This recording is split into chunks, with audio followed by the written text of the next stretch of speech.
Wise अप्रैल खबर सिलसिले जारी खबर शेयर कंदासीं टाउन कमेटी पिरायल खां रिपोर्ट माजिद अली सोलंकी।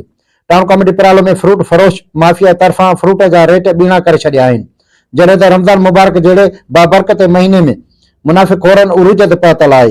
रोज़ेदारनि लाइ सूफ़, केला, नारंगियूं, ज़ैतून ऐं ॿिया फ्रूट जे अघनि में ओचितो इज़ाफ़ी करे छॾियो आहे। रोज़ेदारनि लाइ सख़्त परेशानीअ जो सबबु बणिजी वियो आहे।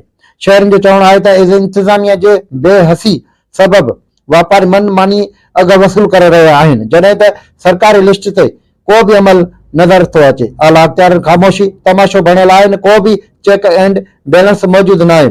अवाम में मुतालबो कयो आहे त लाॻापा अख़्तियारनि फ्रूट नोटिस वठी करे रेट लिस्टिंग ते सख़्तीअ सां अमल करायो वञे। मुनाफ़िक़ोरनि माफ़िया ख़िलाफ़ सख़्त कार्रवाई करे हिन रमज़ान बाबरकत महीने अवाम ग़रीब अवाम खे रिलीफ ॾिनो वञे, न त ॿिए सूरतनि में एहतिजाजी इदारा वधाया वेंदा। Voice of April YouTube channel अवां जो पंहिंजो चैनल।